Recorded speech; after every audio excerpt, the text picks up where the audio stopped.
Friends, ಎಲ್ಲರಿಗೂ ನಮಸ್ಕಾರ. ಕವಿತಾ ಪಾಕಶಾಲೆಗೆ ನಿಮ್ಮೆಲ್ಲರಿಗೂ ಸುಸ್ವಾಗತ. ಇವತ್ತಿನ ರೆಸಿಪಿ ಅಕ್ಕಿ ಪಾಯಸ ಮಾಡ್ಕೊಳ್ಳೋಣ. ಬನ್ನಿ, ಇದಕ್ಕೆ ಏನೇನು ಬೇಕು ನೋಡೋಣ. ಇಲ್ಲಿ 100 ಗ್ರಾಮ್ ಅಕ್ಕಿ ನೀರಲ್ಲಿ ನೆನೆಸಿಟ್ಕೊಂಡಿದ್ದೀನಿ. ಸೋನಾ ಮಸೂರಿ ಅಕ್ಕಿ, ಇಲ್ಲಿ ಬಾದಾಮಿ ಇದೆ, ಇಲ್ಲಿ ಗೋಡಂಬಿ ಇದೆ, ದ್ರಾಕ್ಷಿ ಇದೆ, 5 ಏಲಕ್ಕಿ ಇದೆ. ಈ ಪಿಸ್ತಾ ಕೂಡ ತೊಗೋಬೋದು, ಪಿಸ್ತಾ ಖಾಲಿಯಾಗಿತ್ತು. 5 ಏಲಕ್ಕಿ ಇದೆ.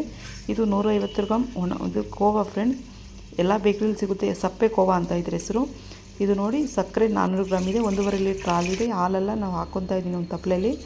ಈಗ ನೆನೆಸಿರೋ ಅಕ್ಕಿ ಈ ಹಾಲ್ಗೆ ಹಾಕ್ಕೊತಾ ಇದ್ದೀನಿ ಫ್ರೆಂಡ್ಸ್. ಈ ಹಾಲಲ್ಲೇ ಬೇಯಬೇಕು. ಈ ಅಕ್ಕಿ ಹಾಲಲ್ಲಿ ಎಷ್ಟು ಬೇಯುತ್ತೋ ಅಷ್ಟು ರುಚಿ ಬರುತ್ತೆ. ನೋಡಿ, 5 ಏಲಕ್ಕಿ ಒಂದು ಸಣ್ಣ ಜಾರ್ಗೆ ಹಾಕ್ಕೊತಾ ಇದ್ದೀನಿ. ಸ್ವಲ್ಪ ಸಕ್ಕರೆ ಹಾಕ್ಕೊಂಡು ಫೇನಾಗಿ ಪೇಸ್ಟ್ ಮಾಡ್ಕೊಳ್ಳಿ, ಅಂದರೆ ಫೇನಾಗಿ ಪೌಡ್ರ್ ಮಾಡ್ಕೊಳ್ಳಿ. ಇದನ್ನು ಇದು ಮಾಡೋದ್ರಿಂದ ತುಂಬ ಚೆನ್ನಾಗಿ ಸ್ಮೆಲ್ ಬರುತ್ತೆ ಫ್ರೆಂಡ್ಸ್. ಏಲಕ್ಕಿನ ಫುಲ್ಲು ಫೇನಾಗಿ ಪೇಸ್ಟ್ ಆಗಿಬಿಡುತ್ತೆ, ಅಂದರೆ ಪುಡಿ ಆಗಿಬಿಡುತ್ತೆ.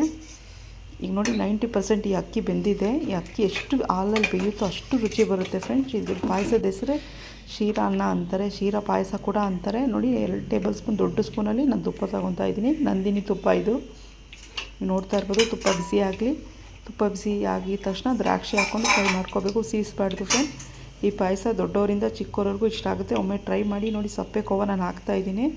ಈ ಸಪ್ಪೆ ಕೋವಾ ಹಾಕೋದ್ರಿಂದ ತುಂಬ ಟೇಸ್ಟ್ ಬರುತ್ತೆ, ಅದಕ್ಕೋಸ್ಕರ ಹಾಕೋದಿದು. ನೀವು ಒಮ್ಮೆ ಟ್ರೈ ಮಾಡಿ ನೋಡಿ. ದ್ರಾಕ್ಷಿ ಹಾಕ್ಕೊತಾ ಇದ್ದೀನಿ.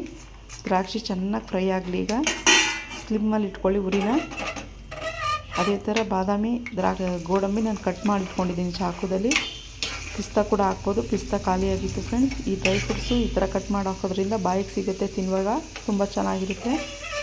ಮಕ್ಳಿಗೆಲ್ಲ ತುಂಬ ಇಷ್ಟ ಆಗುತ್ತೆ. ನೀವು ಒಮ್ಮೆ ಟ್ರೈ ಮಾಡಿ. ಇದಕ್ಕೆ ನೋಡಿ, ಇದು ಹಾಕ್ಕೊತಾ ಇದ್ದೀನಿ. ಇದಕ್ಕೆ ಶೀರಾ ಅನ್ನ ಕೂಡ ಅಂತಾರೆ. ಇದು ಲಕ್ಷ್ಮೀನಾರಾಯಣಂಗೆ ತುಂಬ ಅಂದರೆ ತುಂಬ ಇಷ್ಟ ಫ್ರೆಂಡ್ಸ್. ನೈವೇದ್ಯಕ್ಕೆಲ್ಲ ಮಾಡಿಟ್ಟರೆ ಒಳ್ಳೆಯದು. ಶುಕ್ರವಾರ ತುಂಬ ಅಂದರೆ ತುಂಬ ಟೇಸ್ಟಾಗಿರುತ್ತೆ. ಒಮ್ಮೆ ಟ್ರೈ ಮಾಡಿ. ಈ ವಿಡಿಯೋ ಇಷ್ಟ ಆದಲ್ಲಿ ಒಂದು ಲೈಕ್ ಮಾಡಿ, ಶೇರ್ ಮಾಡಿ, ಫ್ರೆಂಡ್ಸ್ಗೆ ಫ್ಯಾಮಿಲಿಗೆ ಶೇರ್ ಮಾಡಿ. ಸಣ್ಣದೊಂದು ಲೈಕ್ ಮಾಡಿ ಫ್ರೆಂಡ್ಸ್, ಸಬ್ಸ್ಕ್ರೈಬ್ ಮಾಡ್ಕೊಳ್ಳಿ. ನೋಡಿ, ನಾನು ಫ್ರೈ ಮಾಡ್ಕೊಂಡು ಈಗ ಅದಕ್ಕೆ ಹಾಕ್ತಾಯಿದ್ದೀನಿ. ಇದು ಶೀರಾ ಅನ್ನ ಕೂಡ ಅಂತಾರೆ, ಶೀರಾ ಪಾಯಸ ಕೂಡ ಅಂತಾರೆ. ಯಾಕಂದರೆ ಹಾಲಿಂದ ಮಾಡೋದಲ್ಲ, ಅದಕ್ಕೋಸ್ಕರ ಇದಕ್ಕೆ ಶೀರಾ ಪಾಯಸ ಕೂಡ ಅಂತಾರೆ. ನೋಡಿ, ಈ ಥರ ಬರುತ್ತೆ. ತುಂಬ ಅಂದರೆ ತುಂಬ ಟೇಸ್ಟಾಗಿ ಬಂದಿತ್ತು ಫ್ರೆಂಡ್ಸ್. ಮತ್ತೊಂದು ವೀಡಿಯೋದಲ್ಲಿ ಮತ್ತೆ ಸಿಗೋಣ ಫ್ರೆಂಡ್ಸ್. Bye friends. ಒಮ್ಮೆ ಟ್ರೈ ಮಾಡಿರಿ ಮನೇಲಿ.